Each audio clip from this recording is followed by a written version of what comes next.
Hello students, today we are going to discuss a very beautiful topic, that is cell.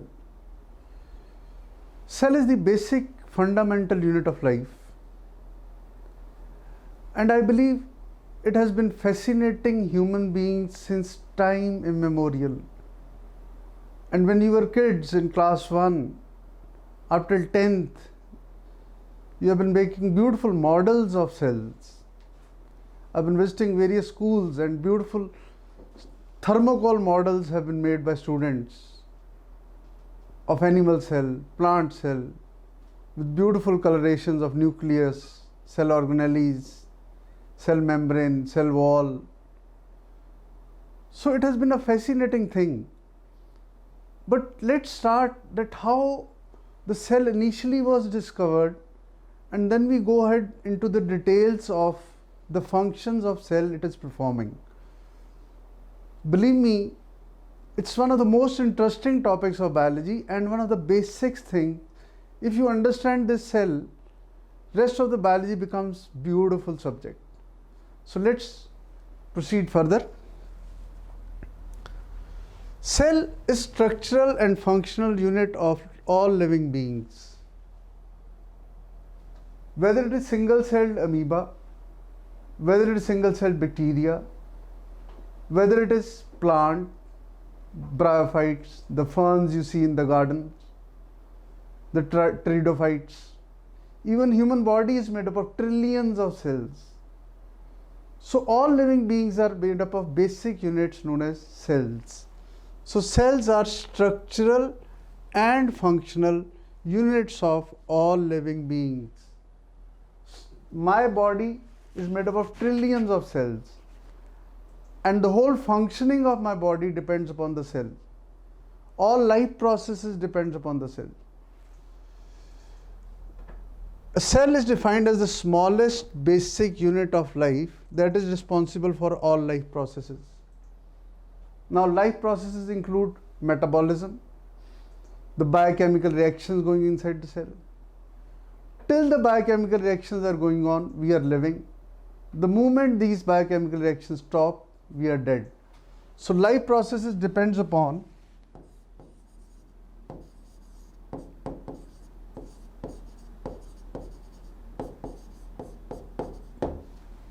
biochemical reactions, and for these biochemical reactions, biomolecules like proteins, carbohydrates, fats, nucleic acids, they are all responsible.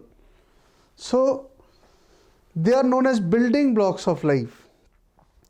Now here a beautiful picture is given that how from single cell life evolved, and ultimately group of cells collected together to form tissues, group of tissues formed organs, group of organs formed organ systems, and organ systems formed the whole body. So this is what exactly it goes like this. These are the biomolecules.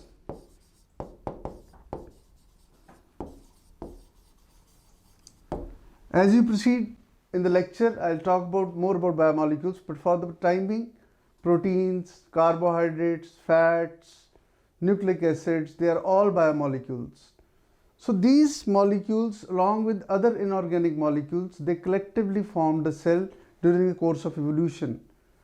Because if you know about Big Bang theory, initially Earth was a hot gaseous mass known as nebula. So certain reactions occurred in that hot boiling soup, which gave rise to first biomolecules, and these biomolecules aggregated and formed the initial cells. And gradually we had initially bacteria, which occurred billions years before present. Life on Earth came approximately 4.6 billion years before present.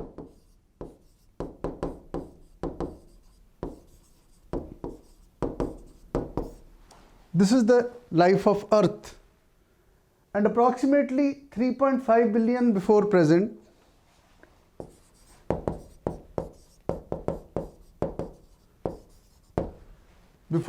bacteria appeared, the first prokaryotic cells. I'll come to it. Then bacteria gave rise to the eukaryotic cells, the advanced cells. Then those cells organize themselves into tissues.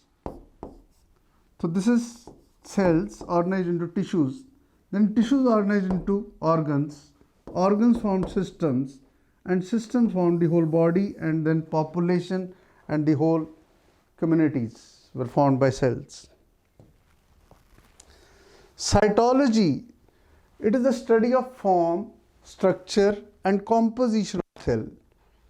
How a cell looks like. Is it irregular amoeba shaped? Is it column shaped? Is it cuboidal shaped? Is it round? So all this is form. Structure refers to that how a cell appears structurally, and composition is chemicals of which a cell is composed of. The biomolecules, proteins, carbohydrates again, fats, I am time and again repeating. Cell biology deals with various aspects of structure, chemistry, development, genetics and functions of cell. There was a time when biology was an isolated discipline. But now, since ages time have changed, now chemistry is aiding biology to understand the life processes more intrinsically. And now we are taking the help of physics also, even mathematics, even computers, to understand how the cell processes are occurring. So this all study is under cytology and cell biology. Cell is capable of independent existence. For example, bacteria,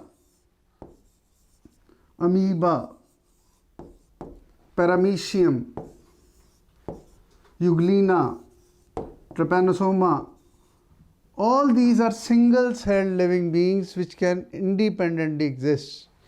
Even sperm, ova, they also independently exist, but for a very short time, and they ultimately fuse to form zygote. So during sexual reproduction, even we have been formed by fertilization, by sperm when it meets an ova to form the zygote. But here what is relevant to talk is that initial cells were independently existing, like amoeba was independent, performing all the functions. It was locomoting by help of pseudopodia. Paramecium was locomoting by the help of cilia. They were breathing, they were reproducing by binary fission, they were excreting. All these processes were carried independently. But later on, all life begins from a single cell called zygote, which is when sexual reproduction started. Now, I found this scientist is one of the greatest scientists. He is known as Robert Hooke, who in 1665 was examining a piece of cork under microscope. It was a primitive microscope, and he observed some hexagonal structures which appeared to him like a room, and he coined the term cell. Actually, during that time, monks used to live in small rooms, which was called a cell. Although the word cell is a misnomer, but till date we haven't found a beautiful word replacing cell, because if you go to a 5-star hotel, they'll ask you, sir, you'd like to have a single cell or a double cell, means single room or a double room. So cell literally means an enclosure. So he observed dead cells of plant, cork, bottle cork, and he saw that it resembles the structure of a honeycomb consisting of many little compartments, and he called these compartments as cell from the word cellula, meaning a small room. He later on published this work in a book known as Micrographia. This is very important to understand, that Micrographia is the book under which his reference of cell is there. But mind you, it was a plant cell, which was a dead cell of cork, which he called as cell. Although now we know that cell is living thing in which protoplasm will be there, nucleus will be there, many things will be there. Leeuwenhoek, this is one of the most important things. He discovered the first living cells in pond water with the help of an improved microscope. He observed protozoa. Protozoa includes amoeba, paramecium, euglena, trypanosoma, even plasmodium, malaria parasite, जिससे बुखार आता है, malaria होता है, bacteria and sperms, RBCs, for the first time. Mind you, he observed protozoa, bacteria, sperms, RBCs for the first time. He called them as animalcules, meaning small animals.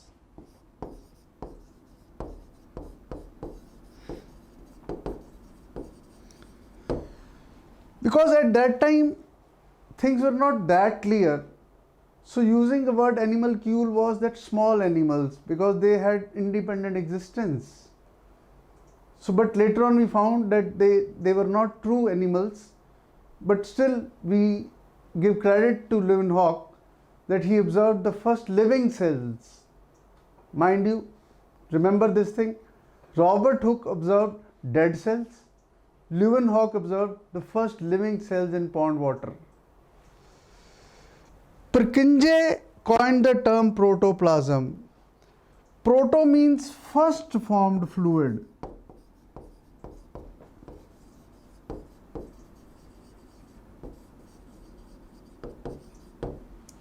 This is what is meant by protoplasm. So whatever is present inside the cell, this whole is called as protoplasm.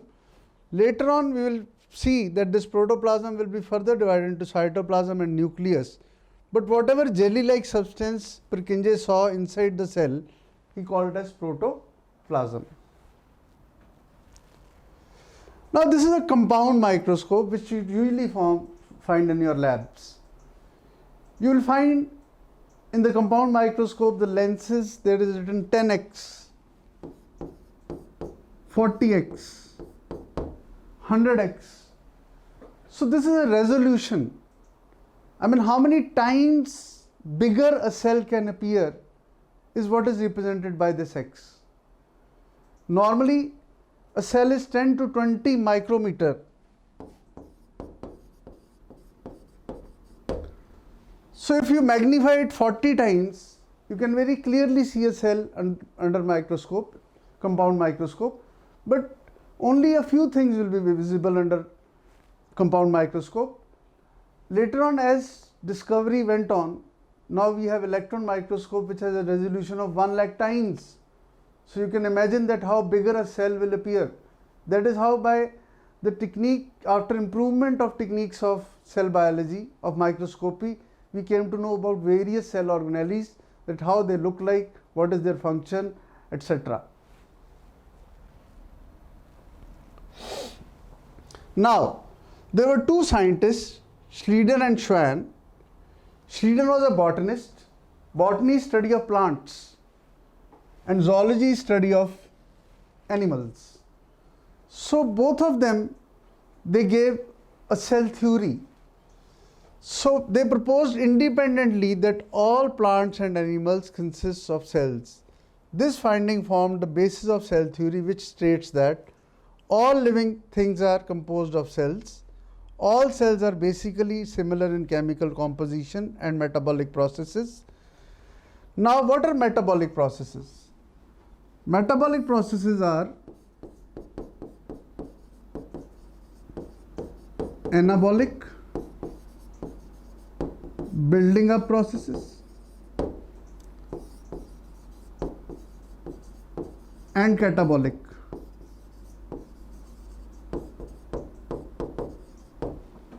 Breaking processes.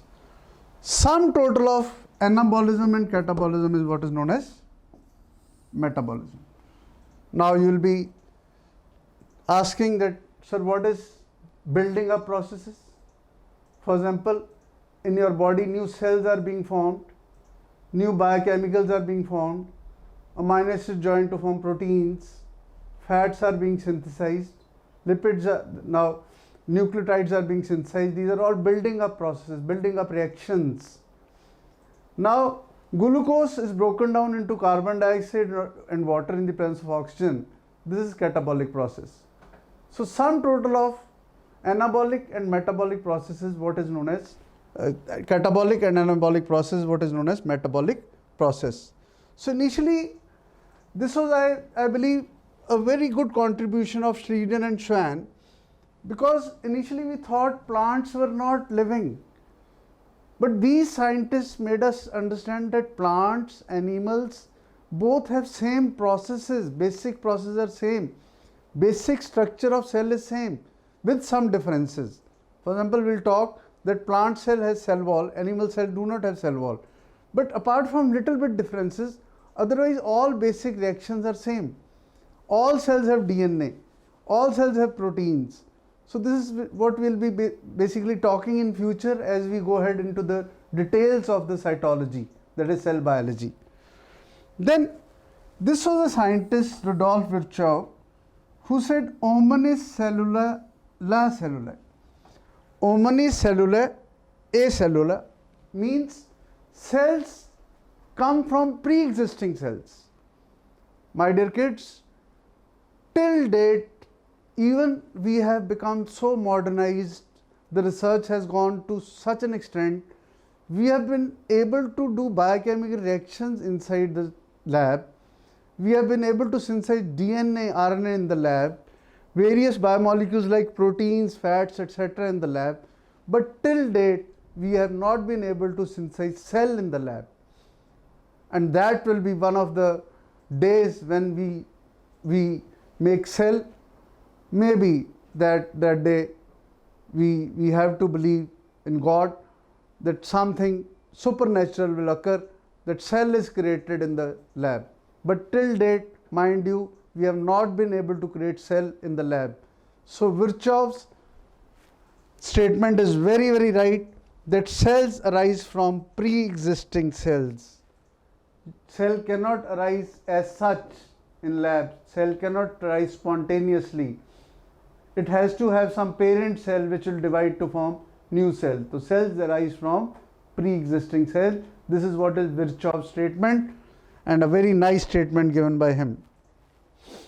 Now let's see what we have learned, whatever past 10 minutes I've been talking. Now let's have a knowledge check, that what we have learned till now, so that how much you have understood what I have been talking. Study that deals with various aspects of cells such as structure, division, genetics and functioning is called cell biology, cytology, histology, more than one option. Actually, the right answer is cell biology. Cytology is subhead of cell biology. Histology is study of tissues.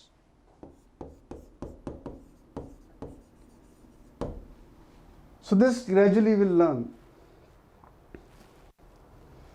Which of the following cell was first discovered? Now can anybody answer? Which of the following cell was first discovered? Remember, the first cell which was discovered was a dead cell, and that was of a cork. And cork is nothing but a plant cell, discovered by Robert Hooke. Okay. Who gave modern cell theory? Schleiden, Schwann, both A and B, Rudolf Virchow. Remember, Rudolf Virchow talked that cell arise from pre-existing cells, but the botanists and zoologists, Schleiden and Schwann, they gave the modern cell theory, that cell is structural and functional unit of life.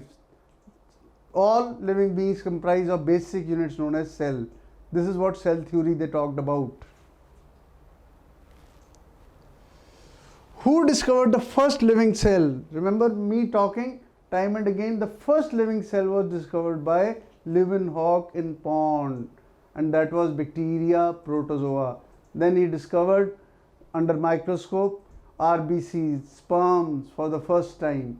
So answer is Leeuwenhoek. Robert Hooke actually observed the dead cells. Robert Brown is concerned with discovery of nucleus. Virchow said cells originate from pre-existing cells. So whenever multiple choice question comes, it becomes imperative that the answer, not only answer, but the rest of the things should also be known. This is how you exactly learn biology. Then only you'll be able to find out the right answer. Whatever wrong answers are there, try to find out what exactly they convey. For example, I am saying Robert Hooke discovered the dead cell. He never discovered the living cell. He discovered the dead cell. Robert Brown is concerned with discovery of nucleus. Which of said cells originate from pre-existing cells? It was Anton von Leeuwenhoek who discovered the first living cells for the first time.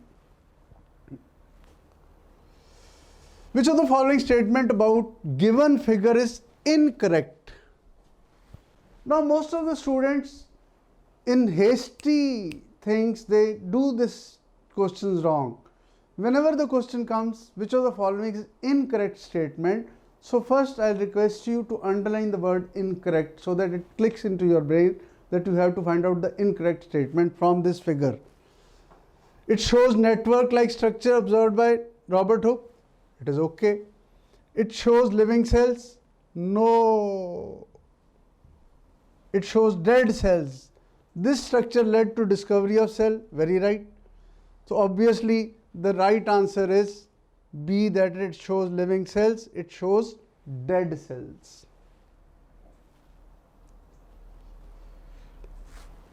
We'll continue in the next lecture.